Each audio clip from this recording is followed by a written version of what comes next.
진로를 선택하는 가장 올바른 선택. 진로 레시피.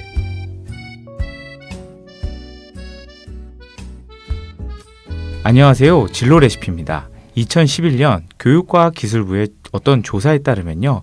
전국 초중고 학생 10명 중 1명은 정신건강의 정밀 검사가 필요하다는 결과가 나왔습니다. 진단을 받은 학생들은 학부모의 동의가 있으면 전문기관에서 관리를 받을 수 있다고 하는데요. 하지만 진단을 받은 학생 중 30% 정도만이 치료와 상담을 진행한다고 합니다. 세상이 점점 복잡해지고 결정할 것도 많아지다 보니 아이들의 마음도 많이 힘든 것 같습니다. 오늘 함께 말씀을 나눠주실 분으로 연세정신건강의학과 의원 전문의 권영삼 선생님을 모셨습니다. 안녕하세요. 안녕하세요. 네. 지금 참 이런 뉴스가 많이 나오기는 해요. 제가 지금 인트로에 읽었던 것처럼 이제 청소년 상담을 이제 하신다는 말씀을 들었는데 아이들의 마음의 병도 이제 많이 변하고 있다고 생각이 듭니다. 네. 그리고 그럼 이제 하시면서 어떤 마음의 병들이 있는지 한번 좀 설명을 들어보고 싶습니다. 예, 그 학생 정서 행동 특성 검사라고 혹시 들어보셨나요? 아니요, 못 들어봤습니다. 한 2010년도 경서부터였나요? 그 학교에서 설문이 있기는 하지만 이런 조사들을 통해서 네네. 신체 발달뿐만이 아니고요. 네네. 정신 발달에서 특이 소견을 보이는 아이들에게 있어서요. 2차 검사까지 하기도 해요. 그래서 그 시행한 다음에 학교 또는 교육청의 권유로 병원에 내원하는 학생들이 점차로 늘어나고 있습니다. 국가적으로 정신건강에 대해서 중요성을 인식하고 교육 현장 내에서 아이들의 수모 문제들도 신경을 쓰고 있다는 이야기인데요. 네네. 물론 이런 검사를 통해서 모든 문제를 찾아내거나 할 수는 없어요. 설문조사이기 때문이죠. 그러니까 설문조사 형식으로 한다는 말씀이시죠? 네. 그러니까 뭐 거기에 대해서 뭐 아니다, 기다라는 것을 자기가 입이대로 이렇게 좋게 쓰면은 그 그렇죠. 검사에서는 그렇죠. 예, 나오질 않아요. 근데 아무튼 선생님들이 학교에서 교육하면서 실제로 느끼는 문제들하고 이런 설문하고 네네. 이런 걸 종합해서 이제 부모들한테 권유를 하게 되지요. 그러니까 상황을 알려드린다는 거죠? 네. 2011년경에는 10% 정도였는지 모르겠는데요. 네네. 지금은 상당히 그 수가 늘어난 거는 사실이에요. 제가 물론 인트로에 거부감도 그렇죠. 있지만. 10명 중 1명이 이제 좀 정밀 검사를 받아야 된다고 판단이 됐다면 요즘에는 그 숫자가 늘고 있다. 네. 그리고 뭐 이전에 치료를 받다가 거꾸로 그 스크리닝 검사에서 걸려서 근데 이걸 얘기를 해야 됩니까 말아야 됩니까 이런 부모님들도 많고요. 예. 근데 이제 초등학교 저학년 때부터 또는 유치원 때부터 내원해서 교육에 대해서 상담받는 경우들이 점차 늘어나고 있습니다. 그렇군요. 네네. 예. 아무튼 이런 인식의 변화로 인해서 아이들이 정신건강의학과에 내원하는 일이 이전보다 훨씬 많아지고 문턱이 낮아진 건 사실이고요. 그 시기별로 보면은 초등학교 저학년 아이들에게 있어는 주로 학교 부적응 상태 아이들에 대해서 부모 또는 학교에 의해서 진료를 받게 되는 경우가 있고요. 진단명으로는 뭐 ADHD, 정서불안, 발달지연 이런 진단이 많습니다. 고학년이 되면 좀 더 이제 학교 친구들 사이의 문제 또 요즘 뭐 인터넷, 스마트폰 사용과 관련해서 가정 내에서 갈등, 또 친구와의 갈등, 뭐 SNS 통해서 그렇죠. 예, 갈등이 벌어지는 일이 많아요. 그래서 그런 것들 또 도벽, 이런 문제들로 많이들 내원을 하지요. 근데 저는 지금 말씀해 주셔서 놀란 게 인터넷하고 스마트폰 관련해서 이제 내원하게 되는 게 초등학교 고학년 친구들이 많은가 보네요. 그렇죠. 고학년도 많고 물론 그 이전서부터도 스마트폰 문제가 조금 있습니다만은 그 저학년에도 있다라는 말씀. 뭐 학교 들어가기 전에도 스마트폰을 말은 잘 못하는데 스마트폰은 잘 불러요라든지 그런 그런 경우 있죠. 아이들도 있고요. 또 부모님들이나 이렇게 봐주는 사람들이 이렇게 스마트폰 그냥 주면은 자기 혼자 노니까 그렇죠. 편해서 근데 발달이 늦어지고 언어 발달이 늦어지고 뭐 이래서 내원하는 경우도 그런 있고. 경우가 사실은 시작은 그 전서부터 있는데 주로 이제 사용과 관련해서 또 인터넷 사용하면서 친구들 사이의 갈등 또 부모님하고 사이의 갈등이 더 이제 심해지는 거는 아마도 조금 더 연령이 올라가면서 나타나게 되죠. 빠르군요 이게 처음에. 네. 그리고 도벽 이거는 좀 놀랐어요. 초등학생 친구들이 도벽으로 온다라는 거는. 그래요. 그 도벽이라는 게 뭐 우리 어렸을 때 사실은 저도 저기 아버지 10원짜리 했다가 그냥 회초리를 10대도 더 맞고 그래서 혼난 적이 있어요. 근데 그게 10살 미만이고 그래서 보통 한 10세 정도를 도덕 발달 10세 정도까지를 보는데요. 그 시기에 아이들이 이렇게 하지 말아야 된다는 것을 알기는 하는데 그 욕구 조절을 못하기 때문에 그렇게 뭐 친구의 스마트폰을 이렇게 훔쳐오는 아이들도 있고요. 또 뭐 스마트폰 사용해서 뭐 쿠폰이나 또는 뭐 이런 씀씀이가 커지기 때문에 부모님들 주머니에서 돈을 갖다가 가져가거나 또 선생님들 돈을 가져와서 걸렸다는 또 뭐 이런 일들도 쏠쏠이 가끔 일어나기도 합니다. 예.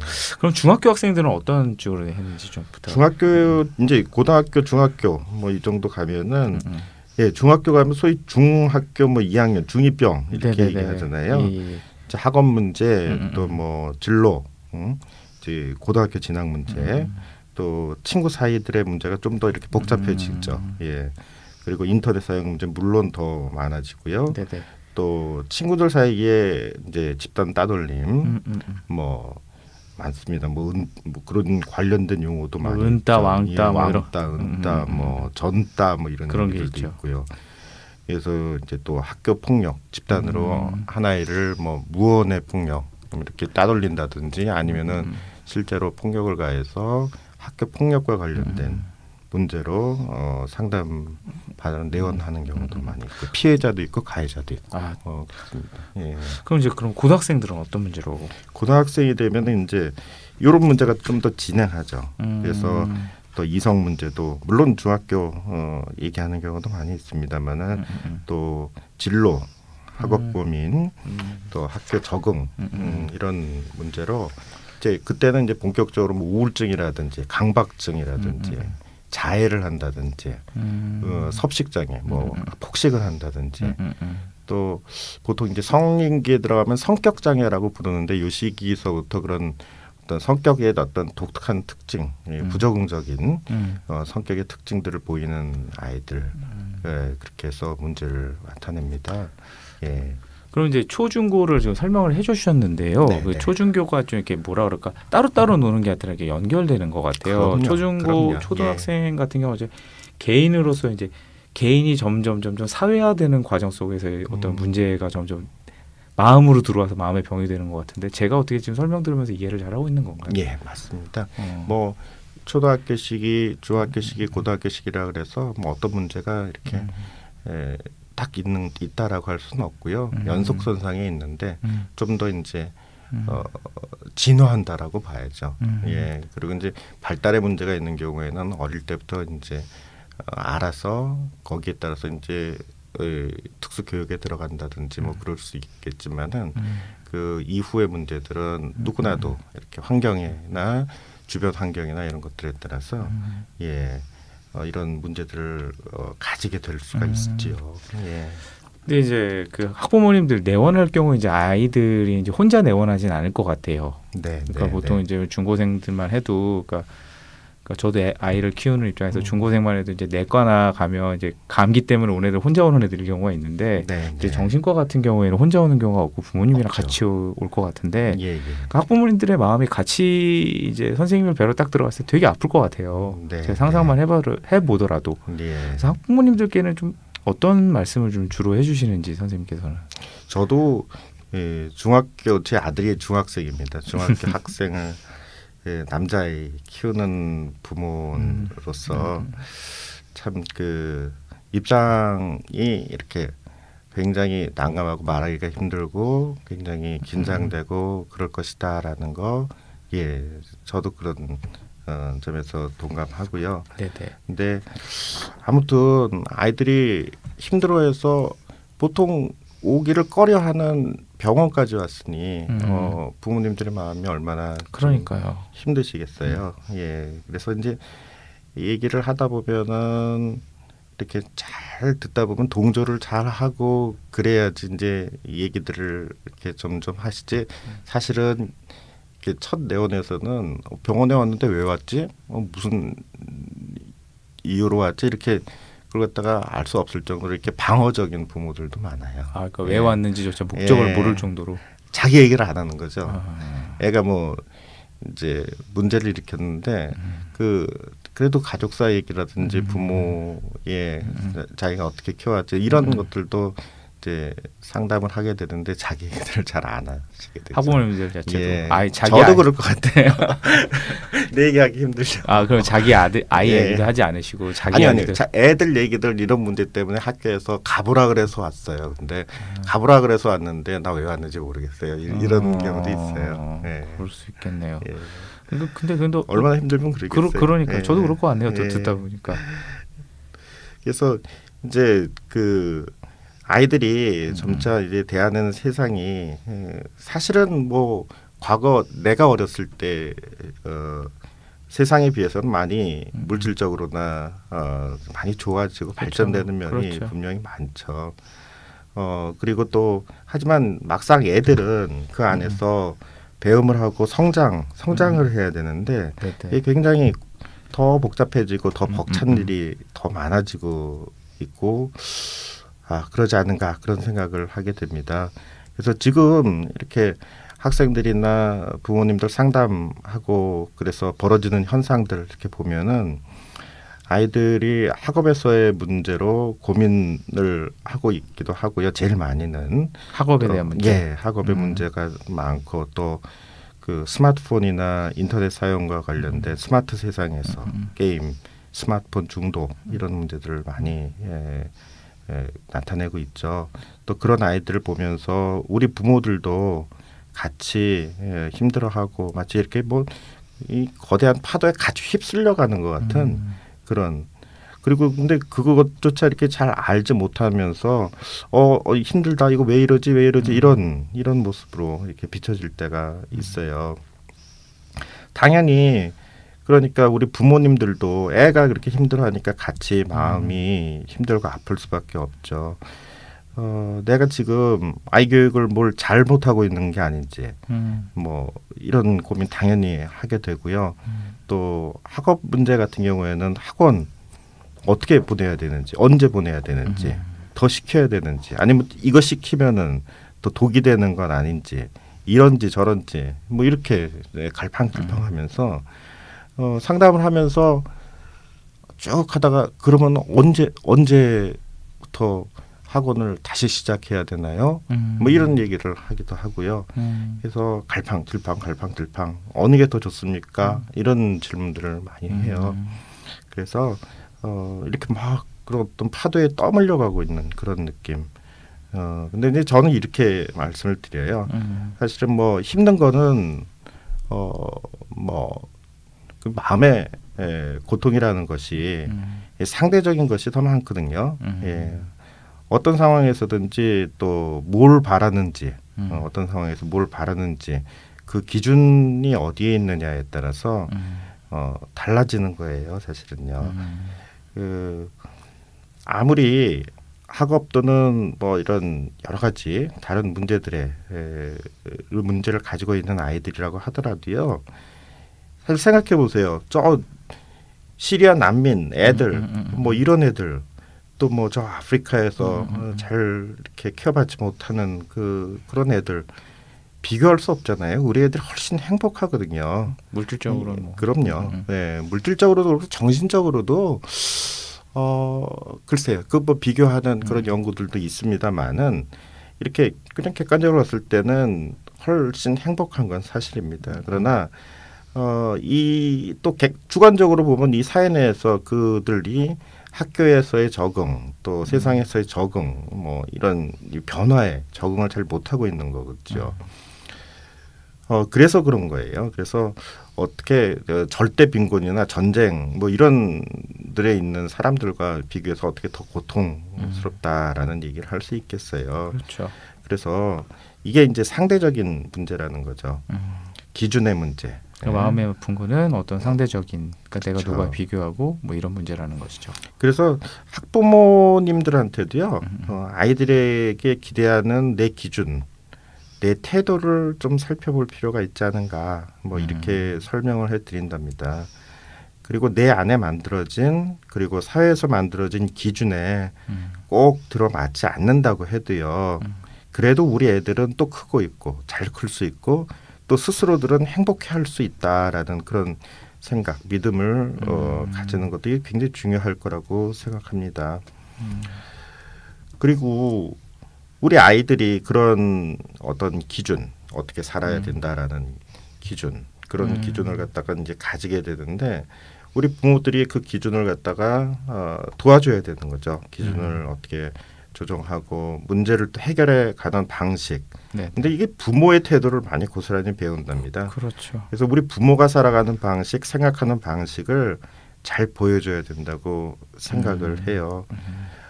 힘든 일이 있으면 그럼에도 불구하고 내가 마음을 편하게 먹을 수 있는 방법은 무엇이 있는지 이런 걸 가르쳐 주는 되는 거고요. 그러려면 이제 내가 배워야겠죠. 우리 부모가 그걸 갖다 배워서 부모가 되어가는 과정이다. 근데 그런 게 배울 수가 있는 겁니까? 그 배움이라는 것이 누구한테서 이렇게 듣고서 이것만이 배움은 아니라고 생각해요. 스스로가 하루에서 일과를 또 되돌아보고 또 달라진다면 그것도 배움이 아닌가 그런 생각이 듭니다. 그 아이들은 부모의 어떤 태도나 모습을 배우고 있기 때문에 부모가 성장을 해야지 아이들도 성장을 한다. 그래서 이제 병원에 내원하는 분들은 저는 그래서 한편에 이렇게 상담을 끝날 때 보면 아주 참 용기를 내서 이렇게 내원했다고 또 당신이 아주 그런 용기가 아이를 갖다가 변화시킬 거라 이런 얘기들을 해드려요. 그러면은 그래 한번 상담을 받아보자 이런 마음이 들지 않겠어요? 그리고 실제로 이렇게 상담을 오랫동안 이렇게 잘 유지하는 부모님들은 그만한 열정이 있는 거예요, 사실은요. 그렇게 열정이 있고 와서 아이를 좀 잘 길러보겠다라는 그런 마음이 있어서 그래도 그 얘기를 또 들어보기 위해서 내원하는 겁니다. 내원하는 데 있어서 사실은 많은 힘과 그렇죠. 노력이 필요해요. 그러니까 저도 이제 방송 준비하면서 뭐라 그러죠? 정신과 네, 이걸 검색을 해봤는데 그 네이버 지식인에 이렇게 쫙 질문들이 나와 있어요. 그럼 대부분이 가도 되나요? 그러니까 그 용기에 관한 내용들이 되게 많더라고요. 네, 그러니까 네, 네. 내가 가도 되겠느냐? 이것도 상담인가? 그러니까 뭐라 그럴까요? 내과 가듯이 가는 것은 아니기 때문에 분명히 그런 고민은 있고 아까 선생님께서 말씀하신 대로 그런 용기도 반드시 필요하다고 생각을 합니다. 네. 그러면 이제 지금 말씀을 듣다 보니까 이제 부모들도 이제 태도를 보여야 되고 그 태도는 아이들이 이제 보고 배우는 어떤 교과서 같은 거다 이제 제가 이해를 하게 되는데 이런 이제 부모의 역할이 참 중요하다고 생각이 됩니다. 그러기 위해서는 이제 아이들의 마음의 병을 예방할 수 있는 방법, 그러니까 부모에게서 부모가 취할 수 있는 예방할 수 있는 방법은 어떤 게 있을까요? 제가 위에서 얘기한 것처럼 그런 태도들을 가르쳐가는 거죠. 그러니까 아이를 키워가면서 내가 부모가 성장하는 거 그 자체가 아이들한테 본이 되는 것이라고 생각해요. 이렇게 생각해보면 지금 나의 모습은 우리 아버지, 우리 어머니가 내 나이 때 모습하고 많은 점이 생각하고 뭐 판단하고 이런 것에 있어서 비슷한 점이 있다고 생각하거든요. 부모의 모습과 그렇죠. 그걸 배운 거라고 생각해요. 또 이렇게 우리가 이제 하기에 이상적으로 생각하는 그러한 아이로 성장하지 설사 않더라도요. 네네. 그래도 자세히 보면은 또 아이들의 어제와 또 오늘은 분명히 다른 게 있고요. 또 내일 또 후년 이렇게 되면 달라진다는 거. 그런 아이들이 달라지는 모습에 감사하고 고마워하는 태도들, 또 아이에 대한 그 다른 사람이 봤을 때는 쓸데없이 많이 너무 기대한다 이런 것들 내려놓는 거. 그러면 부모 마음도 좀 더 편해지고 아이들도 세상을 살아가면서 매일매일 부딪히는 일에 대해서 자기한테 맞게 대응해 갈 수 있는 힘이 생기지 않을까 그렇게 생각합니다. 그런 것들이 중요하죠. 물론 하루아침에 이렇게 그런 것들이 되는 건 아니고요. 고통의 시간, 어려움의 시간이 지나야지 계란이 이제 부화해서 알을 깨고 달기 되는 것처럼 일정한 시간, 중고등학교 또 길게는 대학생, 대학교까지의 그 아이들의 성장 과정 그런 내내 이런 돌보는 마음을 잘 유지하는 것 이런 것들이 중요할 것 같습니다. 네. 근데 지금 말씀해 주시는 과정 중에 이제 학부모의 이제 어떤 자세 같은 게 좀 있는 것 같아요. 예를 들어 하나 정리하면 이제 아이가 성장하는 모습에 감사하고 고마워하고 그냥 이제 평가를 내리는 게 아니라 감사하고 고마워하는 태도가 좀 학부모님들 필요한 것 같고 그 다음에 이제 아이에 대해서 쓸데없는 그러니까 다른 사람의 기준이 아니라 부모의 기준이 아니라 아이 그대로의 있는 모습을 바라봐주고 그러니까 어떤 말씀을 들으면서 부모가 가져야 되는 태도라고 제가 들었는데 괜찮을까요? 이렇게 정리해도 부모가 바라야 되는 태도가 아닐까 그런 생각을 합니다. 가져야 한다는 것은 우리가 반드시라는 그런 게 있잖아요. 근데 우리는 그런 마음을 자연스럽게 갖게 된다고 생각해요. 자기 자식에 대해서도 자기 또는 자기보다 더 나은 아이가 되었으면 근데 그렇게 뿐만이 아니라 설사 그게 안 되더라도 또 아이들은 성장하게 된다라는 거에 대한 믿음 또 그렇게 자꾸 좀 낮춰가는 연습들 이런 것들이 중요하다 그런 얘기인데요. 예. 그럼 아이들의 자존감이 중요하다라고 제가 이해를 했을까요? 가다 보니까 이게 요즘 좀 자존감이라는 단어가 좀 뭐라 그럴까 뜨고 있죠. 그러다 보니까 이제 자존감을 얘기를 하게 되는데 그 자존감이라는 키우는 과정인 것 같아요. 그렇게 정리해도 될까요? 그렇게도 볼 수 있고요. 자존감에 대해서는 사실 뭐 하고 싶은 얘기가 많은데요. 그러니까 적당한 self estimation, 자기에 대한 적당한 평가, 적절한 평가가 중요하다라는 객관화? 거죠. 예, 그렇죠. 그러니까 제3자의 입장에서 보는 나의 모습과 내가 보는 나의 모습, 또 부모가 보는 나의 모습이 다 다를 수 있는데요.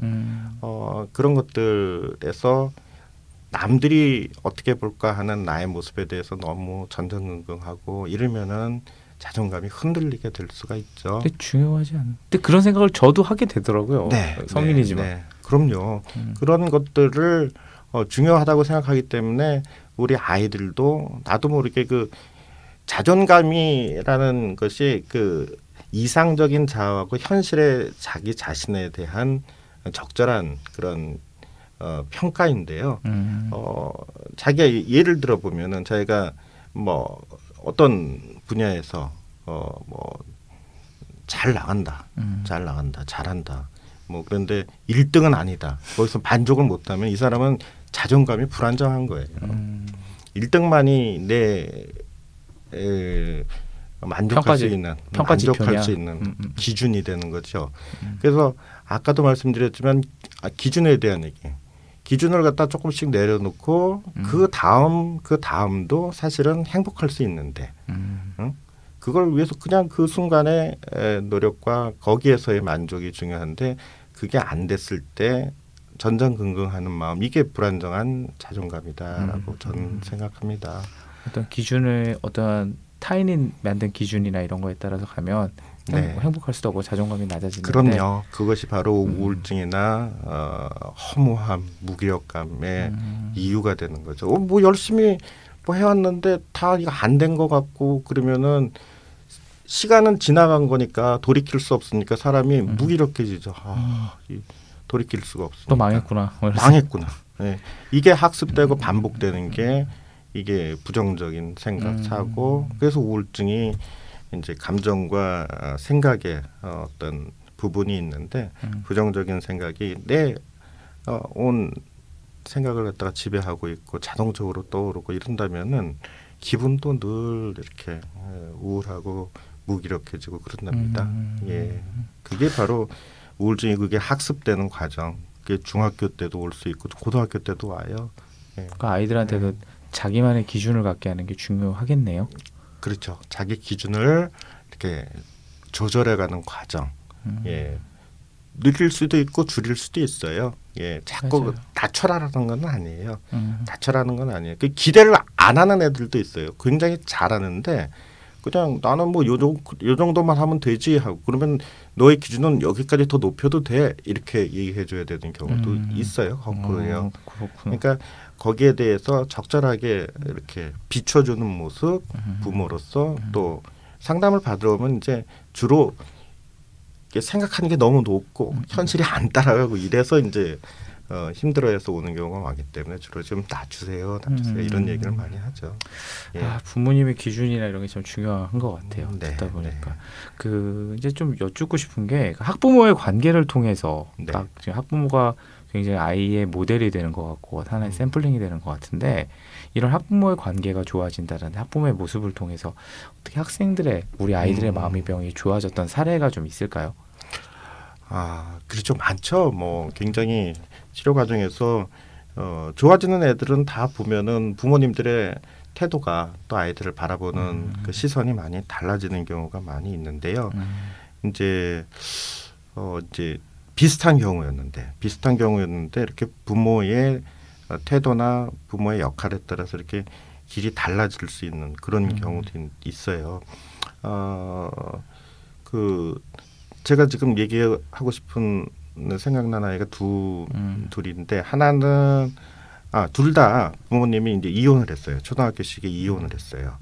근데 하나는 둘 다 그 아빠가 친권 양육권을 다 가지고 처음에는 키웠어요.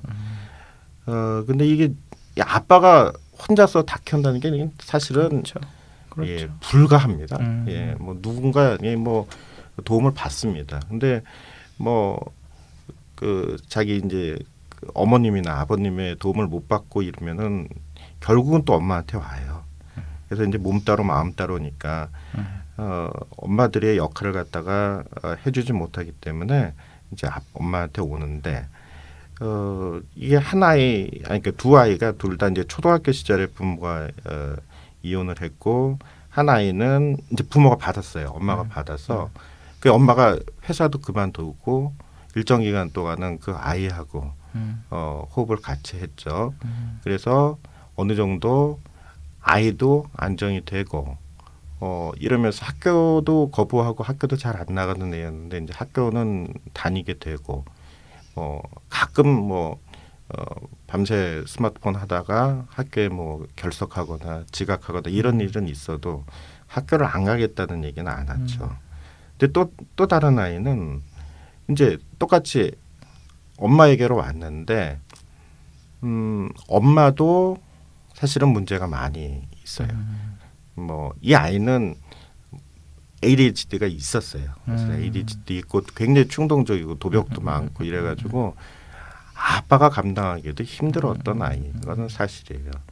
그런데 엄마에게 와서도 엄마도 강박장애가 있고 힘들고 이러다 보니까 결국은 다시 아빠에게로 갔다가 엄마에게로 갔다가 이렇게 왔다 갔다 하다가 결국은 이제 자꾸 범죄를 저지르죠. 뭐 인터넷으로 사기 범죄 또 남의 물건에 손을 대거나 뭐 이런 편의점에 가서 절도를 하거나 이런 일들이 쌓이다 보니까 결국은 뭐 그 법률적인 처벌도 받고 뭐 소년원에 가기도 하고 이렇게 돼 버리는 거죠.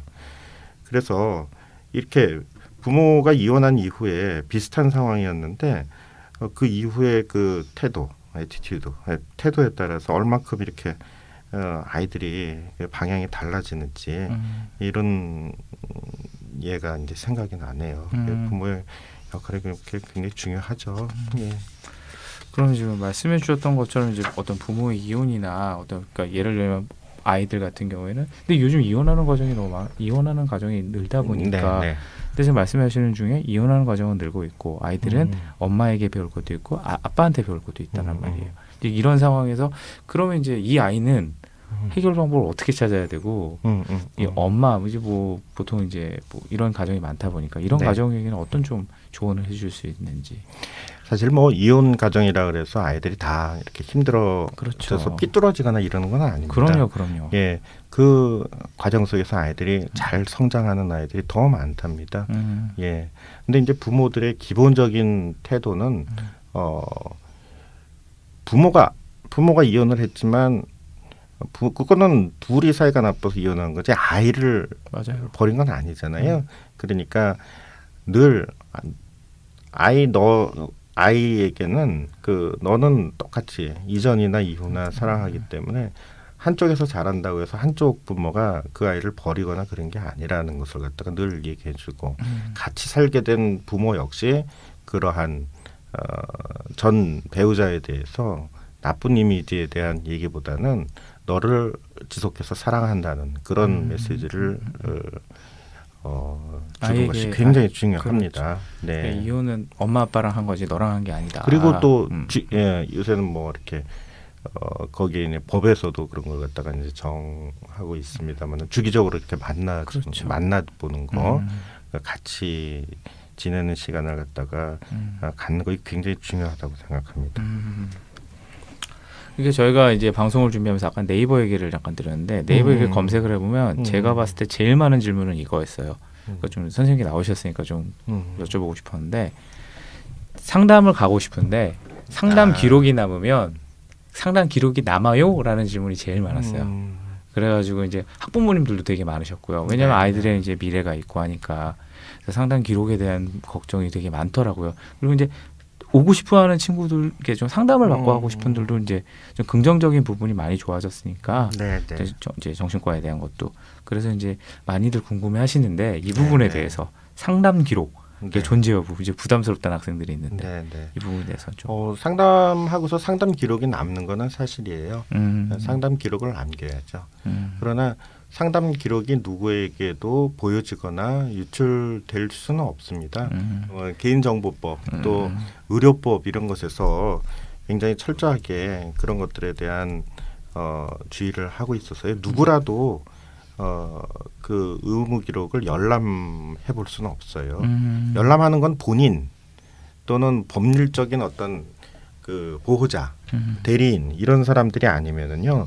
열람을 할 수가 없고 그래서 뭐 군대에 많이들 꼭 질문 진짜 말씀하신 것처럼 부모님들이 하는 질문 중에 나중에 군대 갈 때 걱정이 돼서 그래요. 나중에 직장에 취직할 때 걱정이 돼서 그래요. 그런 얘기를 많이 해요. 근데 그거는 전혀 걱정 안 하셔도 됩니다. 알 수가 없답니다. 예. 하여튼 뭐 오늘 시원하게 말씀을 해주셔서 조근조근 천천히 하시면 또 하신 말씀 다 해주셔가지고 오늘 너무나 감사합니다. 착한 아이 증후군, 리플리 증후군, 번아웃 증후군 우리 아이들이 겪고 있는 마음의 병의 이름입니다.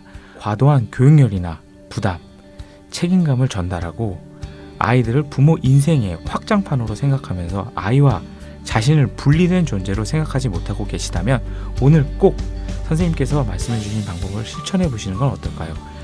아이들은 부모와 사회의 기대에 맞추려고만 하거나 스트레스에 약해지면 마음의 병을 앓게 된다고 합니다. 행복한 가족을 만드는 것은 우리 부모의 역할이 아닌가 싶습니다. 지금까지 진로 레시피였습니다.